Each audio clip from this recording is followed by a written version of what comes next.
Halo semua, perkenalkan nama saya Falah ya dari Jepara yang mengikuti sekolah paralegal yang diselenggarakan oleh Pak Sukni, Pak Advokat Sukni ya.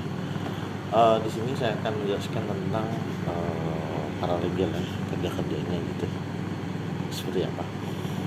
Dari latar belakangnya dulu, paralegal hadir karena uh, kita ada di negara berdasarkan hukum. Jadi dalam undang-undang kita juga menjelaskan bahwa setiap orang berkedudukan sama di mata hukum.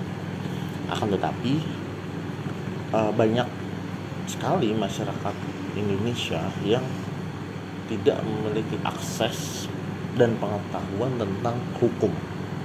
Nah ini diakibatkan karena Indonesia sangat luas ya, jadi terdiri dari banyak pulau-pulau, pulau besar, pulau kecil dan sebagainya. Masyarakatnya pun sangat beragam gitu, yang di perkotaan sampai ke masyarakat adat. Nah, dengan banyaknya masyarakat tersebut 200 juta lebih itu sangat berbanding terbalik dengan jumlah pengacara yang ada di Indonesia.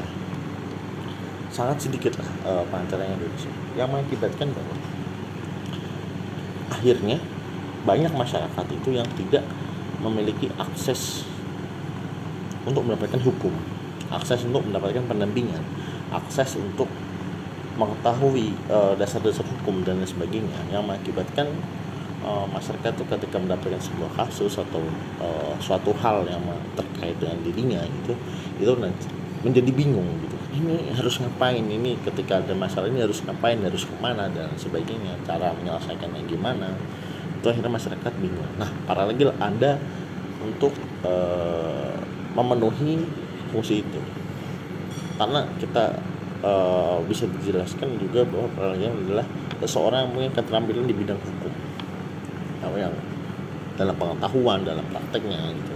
Tapi dia adalah bukan pengacara, karena jelas pendidikan yang ditempuh paralegal dan pengacara itu beda, karena pengacara itu sudah disumpah dan paralegal itu jelas belum gitu.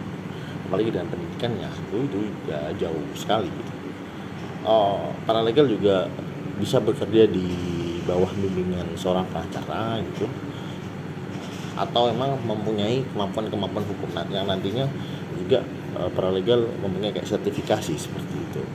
Jadi sertifikat itu salah satu bukti lah ya, bahwa orang ini itu berkualifikasi sebagai paralegal agar bisa mendapatkan orang-orang percaya dan orang-orang akhirnya bisa mendapatkan bantuan hukum dari seorang paralegal ini. Nah seperti itu. Nah untuk paralegal sendiri sudah disebutkan di hukum kita, yaitu di pasal 9 Undang-Undang Bantuan Hukum, bahwa pemberi bantuan hukum berhak melakukan rekrutmen terhadap pengacara, paralegal, dosen dan fakultas hukum, mahasiswa fakultas hukum. Dalam pasal 10 juga disebutkan bahwa pemberi bantuan hukum berkewajiban untuk menyelenggarakan pendidikan dan pelatihan bantuan hukum bagi advokat, paralegal, dosen, mahasiswa fakultas hukum. Untuk tugas-tugasnya, karena kita sudah minta latar belakangnya, tugas-tugasnya itu bisa dikatakan hampir sama lah ya dengan pengacara. Dia mencari tahu sumber-sumber hukum terhadap suatu masalah, seperti misal masalah di tenaga kerjaan atau di sebuah pabrik gitu kan, ada masalah tentang PHK dan sebagainya, dia mencari tahu sumber-sumber hukumnya, memberi solusi gitu kan. Tapi ketika nanti masuk ke dalam persidangan gitu, paralegal itu tidak bisa duduk di meja pengacara, karena paralegal belum disumpah, sedangkan orang-orang yang duduk di pengacara atau pengacara itu sendiri itu sudah disumpah. Nah itu yang menjadi pembeda antara paralegal dan pengacara. Untuk masalah ekonomi pun sudah disinggung bahwa bisa tetap mendapat, tapi balik lagi ke fungsinya adalah fungsinya kita untuk memenuhi kebutuhan hukum yang sangat dibutuhkan oleh masyarakat, karena masyarakat juga mempunyai hak-hak hukum gitu ya, hak untuk mengetahui hukumnya ketika misal terjadi suatu masalah dia juga berhak tahu dan sebagainya. Dan itu fungsi paralegal.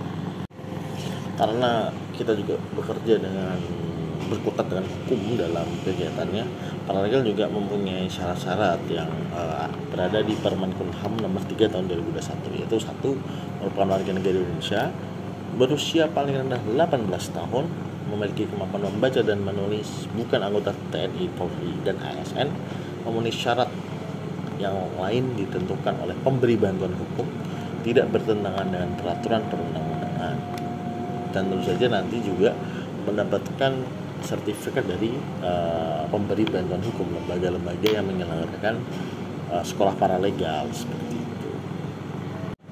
Jadi akhirnya ketika sudah memenuhi syarat tersebut, kita bisa melakukan kerja-kerja untuk memberi bantuan hukum kepada masyarakat, tentunya yang kesusahan akses, yang berkebutuhan untuk minta bantuan lah istilahnya, karena tidak semua orang paham tentang hukum, tapi semua orang entah sedikit pun pasti berurusan nantinya dengan hukum, dan itu yang menjadi tugas kita paralegal agar membantu orang-orang tersebut nantinya. Dan ya itu tentang materi paralegal.